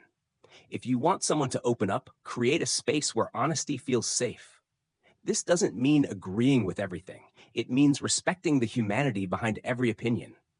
Even difficult people want many of the same things: to feel respected, to feel heard, to feel understood. Sometimes the behavior is difficult, but the need underneath it is surprisingly familiar. Here's something worth remembering. Every person you meet is carrying an invisible conversation inside their own mind. Questions, doubts, fears, dreams, regrets. You rarely hear that conversation directly, but you hear echoes of it in the way they speak, the choices they make, the emotions they struggle to hide. The more deeply you understand those invisible conversations, the less often you'll feel the need to judge, and the more naturally you'll begin to influence. Not through pressure, not through manipulation, but through genuine connection. Because in the end, people seldom remember the smartest person they ever met. They remember the person who made them feel understood. And perhaps that is the greatest form of influence any human being can ever possess. Conclusion: the greatest person you'll ever learn to read. Take a moment and think about every person you've ever misunderstood. The friend you thought didn't care, until you learned they were quietly fighting depression. The coworker you believed was arrogant, until you discovered they had spent their entire life trying to prove they were enough. The family member you called stubborn, until you realized they had lived through experiences that taught them trust was dangerous. The stranger you judged in a single moment, without knowing the years that shaped that moment. How many stories have we invented simply because we never looked beyond the surface? The truth is, people are rarely as simple as they appear. Behind every confident person, there may be hidden fear. Behind every angry person, there may be unspoken pain. Behind every quiet person, there may be remarkable wisdom. Behind every smile, there may be a battle no one else can see. Throughout this audiobook, you've explored invisible patterns, hidden emotional needs, the stories people tell themselves, the masks they wear, the beliefs they protect, the emotional triggers that shape their reactions, the environments that quietly influence them, and the extraordinary power of understanding before judging. But perhaps the most important lesson was never really about reading other people. It was about reading yourself. Because every time another person's behavior frustrated you, it offered a chance to understand your own reactions. Every difficult conversation became a mirror. Every disagreement revealed another belief. Every emotion became a clue. The more honestly you understand yourself, the easier it becomes to understand everyone else. And something remarkable begins to happen. You become slower to judge, quicker to listen, more patient, more curious. You stop assuming you already know someone's story. Instead, you begin asking better questions. What happened to this person? What fear might they be protecting? What need are they trying to satisfy? What invisible story are they living? Those questions don't just improve relationships, they transform them. Because people have an extraordinary ability to sense when they're being judged. And they have an equally extraordinary ability to sense when they're being understood. One creates distance, the other creates trust. Imagine living in a world where every conversation became an opportunity, not to prove yourself, but to learn. Imagine disagreements becoming moments of curiosity instead of conflict. Imagine seeing beyond someone's words, beyond their mistakes, beyond their first impression, until you finally understood the human being standing in front of you. That doesn't mean you'll agree with everyone. It doesn't mean you'll tolerate harmful behavior. And it certainly doesn't mean you'll never be disappointed. Understanding isn't the same as accepting everything. It's choosing to see clearly before deciding. The people who possess the greatest social intelligence aren't the ones who manipulate others. They aren't the loudest or the most charismatic. They're the ones who make others feel safe enough to become honest, because honesty only appears where understanding already exists. As you leave this audiobook, try one small experiment. The next time someone surprises you, don't immediately ask what's wrong with them. Instead, ask, what might I not be seeing yet? That single question has the power to change conversations, repair relationships, reduce unnecessary conflict, and perhaps change the way you experience the world. Because every person you meet is carrying an invisible history, a private struggle, a collection of hopes, regrets, dreams, and fears that no one else can fully see, including you. And that realization should never make you cynical. It should make you compassionate. The ability to read people isn't a gift. It isn't magic. It isn't about discovering hidden tricks. It's about paying closer attention, listening more deeply, observing more patiently, and remembering something that is easy to forget. Every behavior makes sense. Once you understand the story behind it, perhaps that is the greatest lesson of all. Not that people are predictable, but that people are understandable. And when understanding replaces assumption, relationships become stronger, conversations become richer, conflicts become smaller, and life becomes a little less confusing. So the next time you look into someone's eyes, remember, you are not just looking at the person they are today. You are looking at every experience that quietly shaped them, every lesson they learned, every fear they survived, every hope they refused to let go of. See beyond the surface. Listen beyond the words. Look beyond the behavior. Because the greatest secret to understanding people has never been learning to read their minds. It has always been learning to understand their humanity. Thank you for listening.